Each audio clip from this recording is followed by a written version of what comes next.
Assalamualaikum warahmatullahi wabarakatuh. Saya Rahmat Hidayatullah dengan NIM 2008110020 dari kelas 2A Tadris Bahasa Indonesia. Saya akan menjelaskan mengenai hasil review untuk memenuhi tugas ujian akhir semester dengan buku yang berjudul Menyimak sebagai Suatu Keterampilan Berbahasa, karya Profesor Dr. Henry Guntur Tarigan. Di dalam buku ini menjelaskan banyak sekali keterampilan berbahasa. Salah satunya yaitu menyimak. Di dalam menyimak itu sendiri terdapat beberapa macam, mulai dari tahap-tahap menyimak, ragam menyimak, proses menyimak, dan lain-lain. Adapun tahap-tahap menyimak yaitu ada 9. 1. Menyimak berkala. 2. Menyimak dengan perhatian dangkal. 3. Setengah menyimak. 4. Menyimak serapan. 5. Menyimak sekali-kali.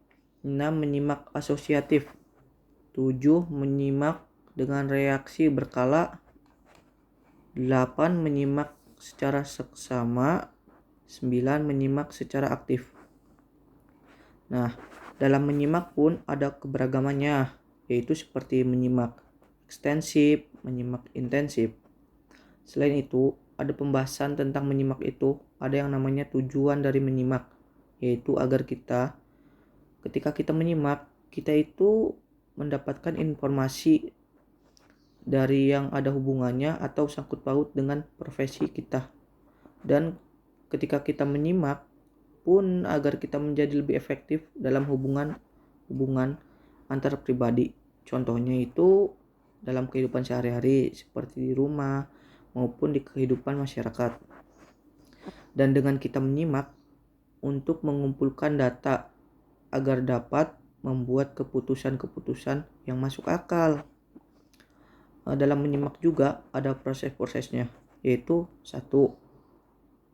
Dalam menyimak juga ada proses-prosesnya, yaitu ada 5. 1. Tahap mendengar. 2. Tahap memahami. 3. Tahap menginterpretasi. 4. Tahap mengevaluasi. Dan yang kelima, tahap menanggapi. Di dalam tahap ini merupakan tahapan terakhir dalam kegiatan atau proses menyimak. Di dalam buku ini juga menjelaskan tentang suasana-suasana dalam menyimak itu sendiri. Jadi dalam menyimak ini ada yang namanya suasana defensif, yaitu suasana yang dimana suasana tersebut menurut kita itu untuk siap bertahan, menuntut kita itu untuk siap bertahan kalau tidak mau menjumpai kegagalan, kekalahan, ataupun kehancuran. Dalam suasana menyimak juga ada yang namanya suasana suportif, yaitu suasana komunikasi yang bersifat mendukung atau menunjang dari pesan-pesan yang mengimplikasikan. Adapun saran praktis untuk meningkatkan kita supaya terampil dalam menyimak itu ada 8. 1. Bersikaplah secara positif dalam menyimak. 2. Bertindaklah responsif. 3. Cegahlah gangguan-gangguan. 4. Simak dan tangkaplah maksud dari isi si pembicara. 5. Carilah tanda-tanda yang akan datang. 6. Carilah rangkuman pembicara terlebih dahulu. 7. Nilailah bahan-bahan penunjang. 8. Carilah petunjuk-petunjuk nonverbal. Adapun upaya menyimak tepat guna, yaitu 1. Kembangkanlah suatu kemauan atau kesudian dalam menyimak. Jadi kita harus mau dulu dalam menyimak, jangan terpaksa gitu. 2. Menyimaklah lebih lama dari biasanya. Yang biasanya kita menyimak cuma sebentar, sekarang diusahakan menyimak lebih lama dari sebelum-sebelumnya. 3. Menyimaklah lebih sering supaya kita banyak mendapatkan informasi-informasi yang penting. Dan yang keempat, menyimaklah dengan penuh respect. Yang kelima, menyimaklah dengan umpan balik. Yang keenam, menyimaklah tanpa penilaian atau keputusan yang prematur. Yang ketujuh, menyimaklah dengan tenang dan tegang hati. Yang kedelapan, menyimaklah secara analisis. Yang kesembilan, menyimaklah dengan prasangka dan stereotip yang minim. Yang kesepuluh, menyimaklah tanpa keadaan membela diri. Yang kesebelas, menyimaklah tanda-tanda nonverbal dan carilah hal-hal yang tidak konsekuen. Jadi selain itu di dalam menyimak itu juga ada yang namanya faktor pemengaruh menyimak. Faktor yang mempengaruhi menyimak itu ada 5. 1. Sikap, 2. Motivasi, 3. Pribadi, 4. Situasi kehidupan, dan 5. Peranan dalam masyarakat. Di samping itu, ada pula pakar yang mengemukakan faktor-faktor berikut ini. 1. Faktor lingkungan yang terdiri atas lingkungan fisik dan lingkungan sosial. 2. Faktor fisik. 3. Faktor psikologis. Dan yang keempat, faktor pengalaman. Dan di antara sekian banyak masalah yang harus kita selesaikan itu dalam menyimak, yaitu 1. Kita tidak boleh memprasangkai pembicara. 2. Berpura-pura menaruh perhatian. Yang ketiga, kebingungan. Yang keempat, pertimbangan yang prematur. Yang kelima, salah membuat catatan. Yang keenam, hanya menyimak fakta-fakta. Yang ketujuh, melamun. Yang kedelapan, bereaksi secara emosional. Di dalam buku ini juga ada yang namanya meningkatkan daya simak kita. Tidak dapat dipungkiri lagi bahwa pengalaman audio juga dapat meningkatkan daya simak seseorang. Jadi dengan menggunakan audio kita bisa lebih meningkatkan dalam kegiatan menyimak, sehingga menyimak kita lebih cepat paham apa yang sedang diobrolkan. Saran-saran atau petunjuk dalam menyimak itu 1. Kita itu harus sediakanlah waktu untuk menyimak. Yang kedua, berilah perhatian.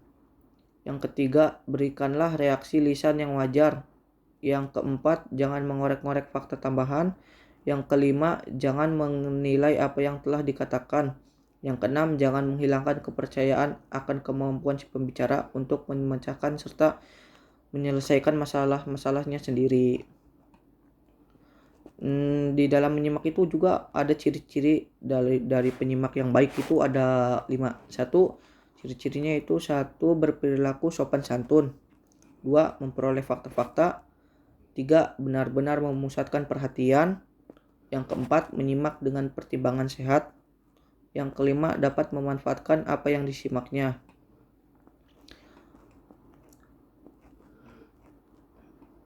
Ada juga dalam menyimak itu cara mengatasi dalam kendala menyimak. Seringkali kita juga ketika menyimak itu mengalami kendala, dan ini ada 5 cara untuk mengatasi kendala dalam menyimak tersebut. 1. Jauhkanlah sifat egosentris dalam kegiatan menyimak.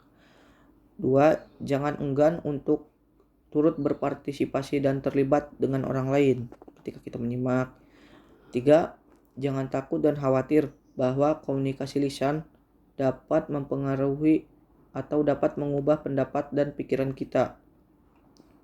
Yang ketiga tadi, yang keempat sekarang, jangan malu-malu dalam meminta penjelasan dari pembicara atau orang lain.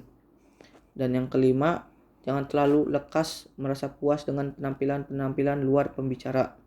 Dan yang terakhir, yang keenam, hindarilah sedapat mungkin kebingungan semantik dengan cara bertanya kepada orang lain atau mencari makna suatu kata baru atau asing dalam kamus. Di dalam buku ini juga menjelaskan tentang bahan simakan yang menarik perhatian orang-orang. Di dalam buku ini menjelaskan tentang perhatian dalam komunikasi, hubungan antara menyimak dan perhatian, dan faktor-faktor yang mempengaruhi perhatian menyimak.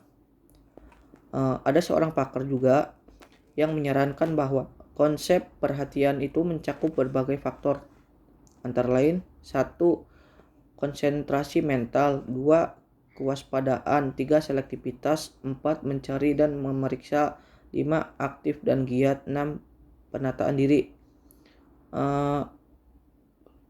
Adapun beberapa bahan simakan yang menarik perhatian yaitu tema mutakhir, 1 tema mutakhir, 2 tema terarah dan sederhana, 3 menambah pengetahuan, 4 bersifat sugestif dan evaluatif, 5 bersifat motivatif dan persuasif, yang keenam bersifat menghibur, yang ketujuh bahan sederhana mudah dimengerti, dan yang kedelapan bersifat dialog. Jadi itu semua saya menjelaskan tentang buku-buku materi yang ada di buku-buku suatu keterampilan berbahasa, salah satunya dalam bidang menyimak. Sekian dari saya, kurang lebihnya mohon maaf. Wabillahi taufiq wal hidayah. Wassalamualaikum warahmatullahi wabarakatuh.